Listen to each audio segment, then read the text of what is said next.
Soon, a short figure came into view in the doorway, Giribala.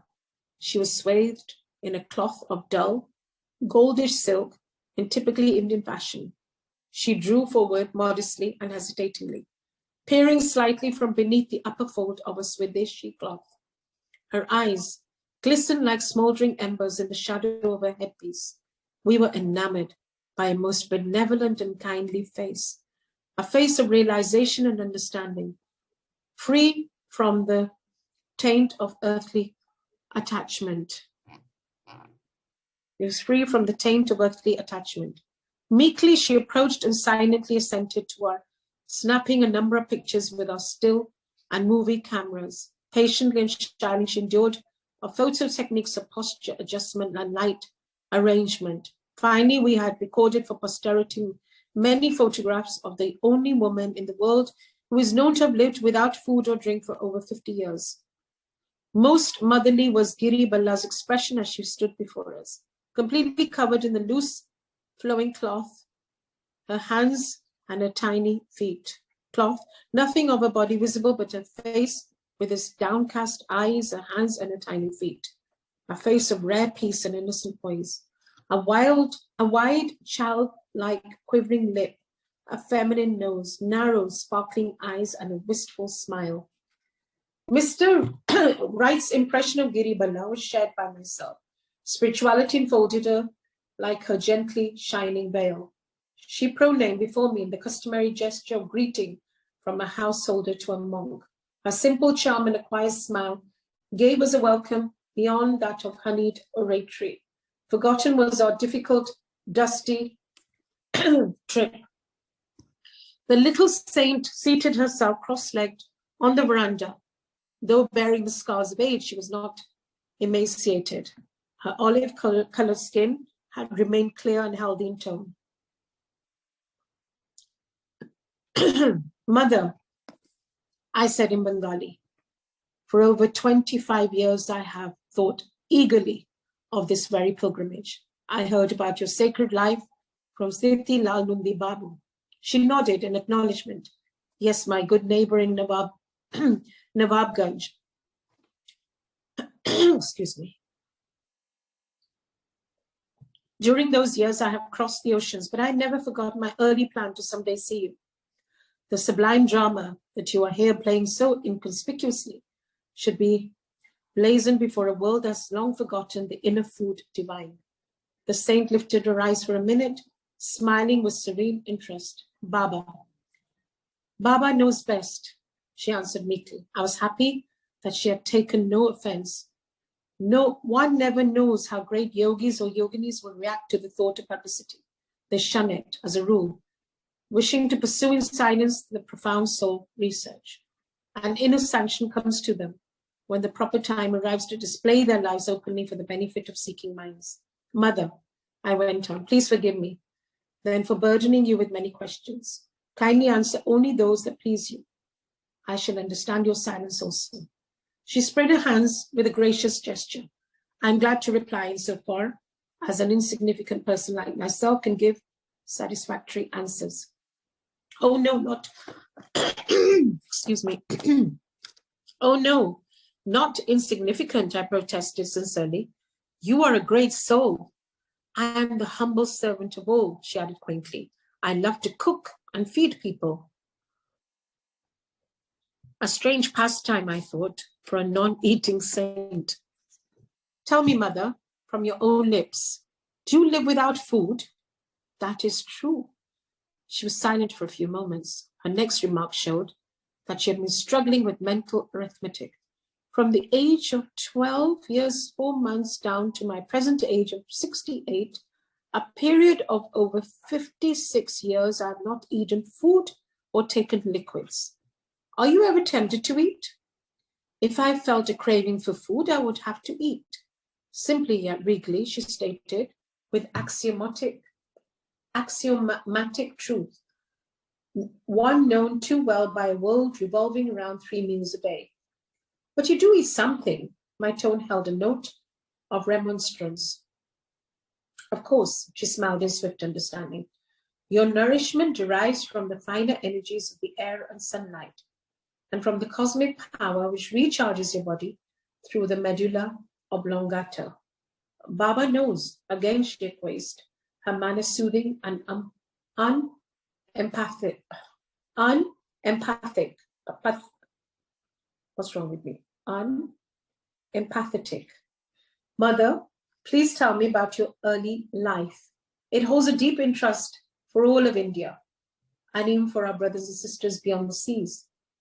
Giribala put aside her habitual reserve, relaxing into a conversational mood. So be it. Her voice was low and firm. I was born in these forest regions. My childhood was unremarkable, save that I was possessed by an insatiable appetite. I had been betrothed in early years. Child, my mother often warned me, try to control your greed. When the time comes for you to live among strangers in your husband's family, what will they think of you if your days are spent in nothing but eating? The calamity she had foreseen came to pass. I was only 12 when I joined my husband's people in Nawabganj. My mother-in-law shamed me morning, noon, and night about my gluttonous habits. Her scoldings were a blessing in disguise. However, they roused my dormant spiritual tendencies. One morning, her ridicule was merciless. I shall soon prove to you, I said, stung to the quick, that I shall never touch food again as long as I live. My mother-in-law laughed in derision. So, she said, how can you live without eating when you cannot live without overeating? This remark was unanswerable. Yet an iron resolution scaffolded my spirit. In a secluded spot, I sought my Heavenly Father. Lord, I prayed incessantly, please send me a guru, one who can teach me to live by thy light and not by food. A divine ecstasy fell over me, led by a beatific spell. I set out for the Nawabji Ghat on the Ganges. On the way, I encountered the priest of my husband's family. Venerable sir, I said trustingly, kindly tell me how to live without eating. He stared at me without reply, finally spoke in a consoling manner. Child, he said, come to the temple this evening. I will conduct a special Vedic ceremony for you. This vague answer was not the one I was seeking. I continued toward the Ghat. The morning sun pierced the waters. I purified myself in the Ganges as though for a sacred initiation. As I left the riverbank, my wet cloth around me in the broad glare of day, my master materialized himself before me. Dear little one, he said in a voice of loving compassion, I am the Guru sent here by God to fulfill your urgent prayer. So when the student is ready, the teacher appears. He was deeply touched by its very unusual nature. From today, you shall live by the astral light, your bodily atoms fed from the infinite current. Giribala fell into silence. I took Mr. Wright's pencil and pad and translated into English a few items for his information. The saint resumed the tale, her gentle voice barely audible. The Ghat was deserted, but my Guru cast round us an aura of guarding light, that no stray bathers later disturb us. He initiated me into the Kriya technique, which frees the body from dependence on the gross food of mortals. The technique includes the use of certain mantra and a breathing exercise more difficult than the average person could perform. No medicine or magic is involved, nothing beyond the Kriya. In the manner of the American newspaper reporter who had unknowingly taught me this procedure, I questioned Giribala on many matters which I thought would be of interest to the world. She gave me bit by bit the following information. I have never had any children. Many years ago, I became a widow. I sleep very little, as sleep and waking are the same to me. I meditate at night, attending to my domestic duties in the daytime. I slightly feel the change in climate from season to season. I have never been sick or experienced any disease. I feel only slight pain when accidentally injured. I have no bodily excretions. I can control my heart and breathing. I often see my Guru as well as other great souls in vision. Mother, I asked, why don't you teach others the method of living without food? My ambitious hopes for the world's starving millions were nipped in the bud. No, she shook her head. I was strictly commanded by my Guru not to divulge the secret. It is not his wish to tamper with God's drama of creation. The farmers would not thank me if I taught many people to live without eating. The luscious fruits would lie uselessly on the ground. It appears that misery, starvation, and disease are whips of our karma, which ultimately drive us to seek the true meaning of life. Mother, I said slowly, what is the use of your having been singled out to live without eating? To prove that man is spirit. Her face lit with wisdom. To demonstrate that by divine advancement, he can gradually learn to live by the eternal light and not by food. So it's part of the evolution, to eat less. Like Guruji actually once told me, when I said to him, because I thought that Langar Prasad, having it every day, was making me gain weight, he said to kat khada kar. And today I realized what he meant, that our main nourishment should actually be his naam. The more we take his name, the more we connect to him, the less our appetite for food. And food in the form of langar is our medicine. So that is what's imperative for the mind, body, and soul, and not other kinds of food. And there's always a fine line, as we know, between need and greed. The saint sank into a deep meditative state. Her gaze was directed inward. The gentle depths of her eyes became expressionless. She gave a certain sign, the prelude to the ecstatic, breathless trance. For a time she had fled to the questionless realm, the heaven of inner joy. The tropical darkness had fallen. The light of a small kerosene lamp, the light of the small kerosene lamp flickered fitfully over the faces of a score of villagers squatting silently in the shadows. The darting glowworms and distant oil lanterns of the huts wove bright, eerie patterns into the velvet night. It was a painful hour of parting. A slow, tedious journey lay before our little party. Giri Balai said as the saint opened her eyes, please give me a keepsake, a strip of one of your saris. She soon returned with a piece of Benares silk, extending it in her hand as she suddenly prostrated herself on the ground. Mother, I said reverently, rather let me touch your own blessed feet. I'm going to read just a couple of more pages, if that's okay, because I am traveling tomorrow. So we will complete and conclude the book tomorrow, which is a miracle that we started on Monday, we end on Sunday. So I hope you don't have an objection if people are tired. I'm still going to carry on, if that's okay. Please give me. Yeah, so just 10 more minutes. Jai Guruji, I return to the West. I have given many yoga lessons in India and America, but I must confess that as a Hindu, I am unusually happy to be conducting a class for English students. My London class members laughed appreciatively. No political turmoils ever disturbed our yoga peace. India has now a hallowed memory. It is September 1936. I am in England to fulfill a promise given 16 months earlier to lecture again in London. England too is receptive to the timeless yoga message. Reporters and newsreel cameramen swarmed over my quarters at Grosvenor House. The British National Council of the World Fellowship of Faiths organized a meeting on September 29th at Whitefields Congregational Church, where I addressed the audience on the weighty subject of how faith in fellowship may save civilization. The 8 o'clock lectures at Caxton Hall attracted such crowds that on 2 nights the overflow waited in Windsor House Auditorium for my second talk at 9:30. Yoga classes during the following weeks grew so large that Mr. Wright was obliged to arrange a transfer to another hall. The English tenacity has admirable expression in a spiritual relationship.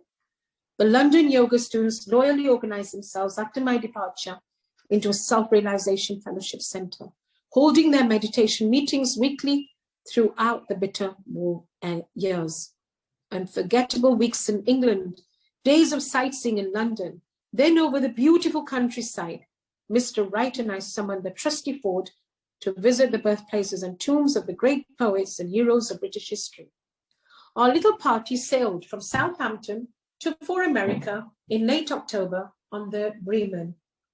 The majestic Statue of Liberty in New York Harbor brought a joyous emotional gulp, not only to the throats of Miss Bletch and Mr. Wright, but to my own. The Ford, a bit baffled from struggles with ancient soils, was still puissant. It now took its stride, the transcontinental trip to California. In late 1936, Mount Washington. The year-end holidays are celebrated annually at the Los Angeles Center with an 8-hour group meditation on December 24th, followed the next day by a banquet. The festivities this year were augmented by the presence of dear friends and students from distant cities who had arrived to welcome home the 3 world travelers. The Christmas Day feast included delicacies brought 15,000 miles for the glad occasion. Gucci mushrooms from Kashmir, canned rasgulla and mango pulp, papar, biscuits, and an oil of the Indian Karora flour, which flavored our ice cream. The evening found us grouped around a huge sparkling Christmas tree, the nearby fireplace crackling with logs of aromatic cypress.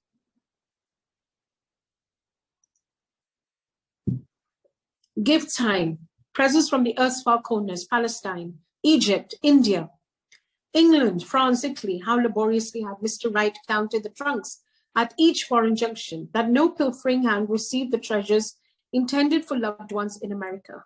Plaques of the sacred olive tree from the Holy Land, delicate laces and embroideries from Belgium and Holland, Persian carpets, finely woven Kashmiri shawls, everlasting fragrance, sandalwood trays from Mysore, Shiva's bullseye stones from central provinces, old Indian coins of dynasties long fled, bejeweled vases and cups, miniatures, tapestries, temple incense and perfumes, Swadeshi cotton prints, lacquer work, Mysore ivory carvings, Persian slippers with their inquisitive long toe, quaint old illuminated manuscripts, velvets, brocades, Gandhi caps, potteries, tiles, brasswork, prayer rugs, booty of 3 continents. One by one, I distributed the gaily wrapped packages from the immense pile under the tree. Sister Gyan Mata, I handed a long box to the saintly American lady of sweet visage and deep realization who, during my absence, had been in charge at Mount Washington. From the paper tissues, she lifted a sari of gold Benares silk. Thank you, sir. It brings the pageant of India before my eyes. Mr. Dickinson, the next parcel contained a gift which I had brought in a Calcutta bazaar. Mr. Dickinson will like this. I had thought at the time. Our dearly beloved disciple, Mr. Dickinson, has been present at every Christmas festivity since the 1925 founding of Mount Washington. At this 11th annual celebration, he was standing before me, untying the ribbons of his square little package, the silver cup. Struggling with emotion, he stared at the present, a tall drinking club. He seated himself some distance away, apparently in a daze. I smiled at him affectionately before resuming my role as Santa Claus. The ejaculatory evening closed with a prayer to the giver of all gifts, then a group singing of Christmas carols. Mr. Dickinson and I were chatting together sometime later. Sir, he said, please let me thank you now for the silver cup. I could not find any words on Christmas night. I bought the gift especially for you.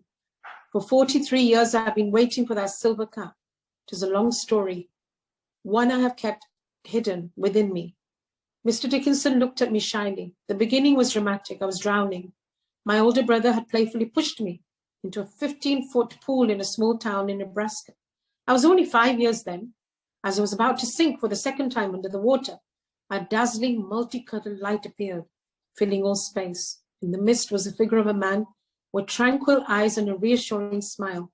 My body was sinking for the 3rd time when one of my brother's companions bent a tall, slender willow tree in such a low dip that I could grasp it with desperate fingers.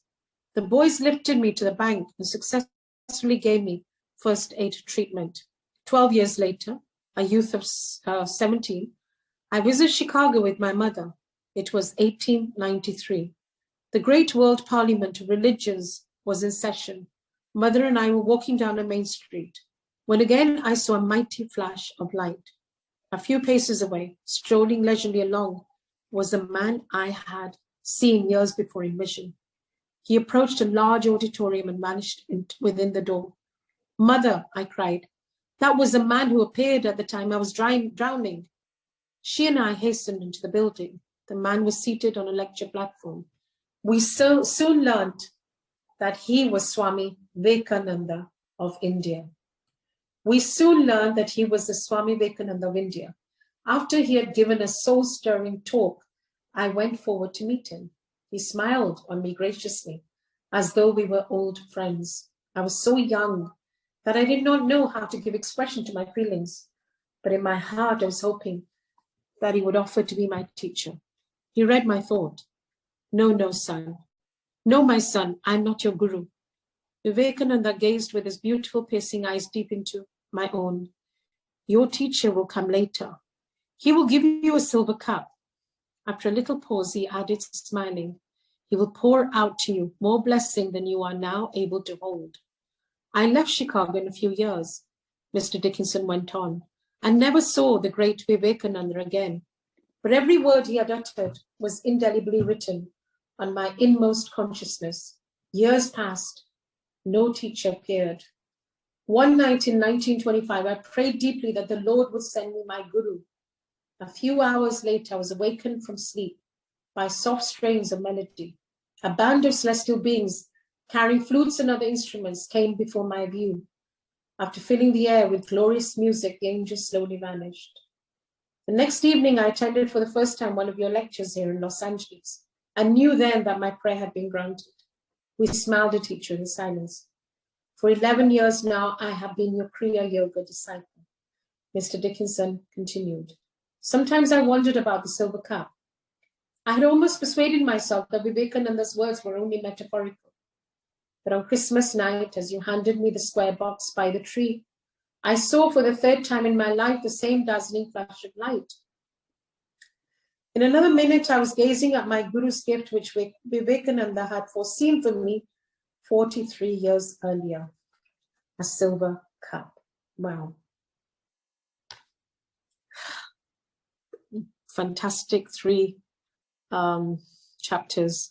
I'm actually leaving on a yoga and meditation retreat tomorrow, and my flight is at 5, and we still have, I'm sure I'll complete it, but if I can read just 2 more pages, if you are willing, then I'm able to actually complete 2 chapters tomorrow. Is that? Yes, Auntie, please. Thank you. Thank you. I'm so sorry for taking so much of everybody's time, but I don't want to leave it incomplete and then take that flight. And that flight to where I'm going is very sacred also. And I need that time for my meditation and yoga because Guruji is with me and he has instructed me to go. So it's going to be a fabulous, I'm sure, quite an enlightening experience. So I'm eternally grateful for that. Thank you, Guruji. So chapter 48, and Encinitas in California. A surprise, sir. During your absence abroad, we have had this Encinitas hermitage built. It is a welcome home gift. Sister Gyan Mata smilingly led me through a gate and up a tree-shaded walk. I saw a building jutting out like a great white ocean liner toward the blue brine, first speechlessly, then with ohs and ahs, finally with man's insufficient vocabulary of joy and gratitude. I examined the ashram, 16 unusually large rooms, each one charmingly appointed. The stately central hall, with immense ceiling-high windows, looks out on a united altar of grass, ocean sky, a symphony in emerald, opal, sapphire. A mantle over the hall's huge fireplace holds the framed likeness of Nari Mashe, smiling his blessing over this far Pacific heaven. Directly below the hall, built into the very bluff, 2 solitary meditation caves confront the infinities of sky and sea. Verandas, sunbathing nooks, acres of orchard, a eucalypti grove, flagstone paths leading through roses and lilies to quiet arbors, a long flight of stairs ending on an isolated beach and the vast waters. Was dream ever more concrete? May the good and heroic and bountiful souls of the saints come here. Reads a prayer for a dwelling from the Zen Avesta, fastened on one of the hermitage doors, and may they go hand in hand with us, giving the healing virtues of their blessed gifts as widespread as the earth. as far-flung as the rivers, as high-reaching as the sun, for the furtherance of better men, for the increase of abundance and glory. May obedience conquer disobedience within this house. May peace triumph here over discord, free-hearted giving over avarice, truthful speech over deceit, reverence over contempt, that our minds be delighted and our souls uplifted, that our bodies be glorified as well. And, O light divine, may see thee, and may we, approaching, come round about thee, and attain unto thine entire companionship. This self-realization fellowship ashram had been made possible through the generosity of a few American disciples, American businessmen of endless responsibilities, who yet find time daily for their Kriya Yoga. Not a word of their hermitage construction had been allowed to reach me during my stay in India and Europe. Astonishment, delight. During my earlier years in America, I had combed the coast of California in quest of a small site for a seaside ashram. Whenever I had found a suitable location, some obstacle had invariably risen to thwart me. Gazing now over the broad acres of Encinatas, humbly I saw the effortless fulfillment of Sri Yukteswar's long ago prophecy, a hermitage by the ocean. A few months later, Easter of 1937, I conducted on the small lawns of Encinitas the first of many sunrise services. Like the Magi of old, several hundred students gazed in devotional awe to the daily miracle, the early solar fire right in the eastern sky. To the west lay the inexhaustible Pacific, booming its solemn praise. In the distant, a tiny white sailing boat and a lonely flight of a seagull. Christ, thou art risen, not alone with the vernal sun, but in the eternal dawn of spirit. Many happy months sped by. In the peace of perfect beauty, I was able to complete at the Hermitage a long projected work, Cosmic Chants. I set to English words and Western musical notation about 40 songs, some original, others my adaptations of ancient melodies. So I don't feel the need, I don't think I'll read the names of the songs. For a preface to the songbook, I recounted my first outstanding experience with the receptivity of Westerners to the quaintly devotional airs of the East. The occasion had been a public lecture, the time April 18, 1926, the place Carnegie Hall in New York. Mr. Hunsicker, I'd confided to an American student, I'm planning to ask the audience to sing an ancient Hindu chant, "O God, beautiful." Sir, Mr. Hunsicker had protested, these Oriental songs are alien to American understanding. What a shame if the lecture were to be marred by a commentary of overripe tomatoes. I had laughed, disagreed. Music is a universal language. Americans will not fail to feel the soul aspiration in this lofty chant. During the lecture, Mr. Hunsicker had sat behind me on the platform, probably fearing for my safety. His doubts were groundless. Not only had there been an absence of unwelcome vegetables, but for an hour and 25 minutes, the strains of "O God Beautiful" had sounded uninterruptedly from 3,000 throats. Blasé no longer, dear New Yorkers, your hearts have soughed out in a simple paean of rejoicing. Divine healings had taken place that evening among the devotees chanting with love the Lord's blessed name. The secluded life of a literary minstrel was not my role for long. Soon I was dividing every fortnight between Los Angeles and Encinitas. Sunday services, classes, lectures before clubs and colleges, interviews with students, ceaseless streams of correspondence, articles of East-West direction of activities in India, and numerous small centers in American cities. Much time was given also to the arrangement of Kriya and other self-realization fellowship teachings into a series of studies for the distant yoga seekers whose zeal recognized no limitation of space. Joyous dedication of a self-realization church of all religions took place in 1938 at Washington, D.C., set amidst landscaped. Okay, now we should stop, I think. I think I can manage 2 chapters tomorrow, for sure. Okay, let me just finish the paragraph. Joyous dedication of a self-realization church of all religions took place in 1938 at Washington, D.C. Set amidst landscape grounds, the stately church stands in a section of the city aptly called Friendship Heights. The Washington leader in Swami Premananda, educated at the Ranchi School and Calcutta University, I had summoned him in 1928 to assume leadership of the Washington Self-Realization Fellowship Center. Premananda, I told him during a visit to his new temple, this Eastern headquarters is a memorial in stone to your tireless devotion. Here in the nation's capital, you have held aloft the light of Larry Marsh's ideals. Premananda accompanied me from Washington for a brief visit to the Self-Realization Fellowship Center in Boston. What joy to see again the Kriya Yoga band who had remained steadfast since 1920. The Boston leader, Dr. M.W. Lewis, lodged my companion and myself in a modern, artistically decorated suite. So, Dr. Lewis said to me, smiling, during your early years in America, you stayed in the city in a single room without bath. I wanted you to know that Boston possesses some luxurious apartments. The shadows of approaching carnage were lengthening over the world. Already the acute ear might hear the frightful drums of war. During interviews with thousands in California and through a worldwide correspondence, I found that men and women were deeply searching their hearts. The tragic outer insecurity had emphasized need for the eternal anchorage.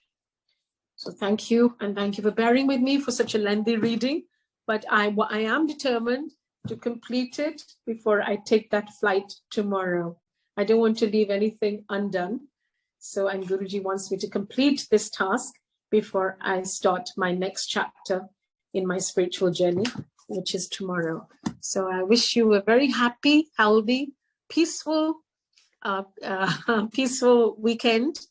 And I hope you can reread some of the chapters which add value to our lives. So it is beautiful. Thank you for this opportunity. And I shall see you tomorrow. And Jai Guruji. Thank you so much. Thank you, Auntie. Thank you so much. Jai Guruji. Auntie, tomorrow there's a change in the time, right? We'll be doing it from 12 to 1 in the morning. Yes, if we can do 12 to 1 in the afternoon, because then I'll have to leave for the airport too. So yeah. 12 to 1 or 12 to 1:15, because I'm determined now. We just have 1.5 chapters to go. So we'll complete it. Thank you, Auntie. In the last few days, we've done a marathon. Sorry, I've not been able to explain it well, and I've not been able to resonate it with Guruji's teachings. But I'm sure Seema Auntie will do wonderful justice on Monday. So Jai Guruji, and thank you again. Thank you.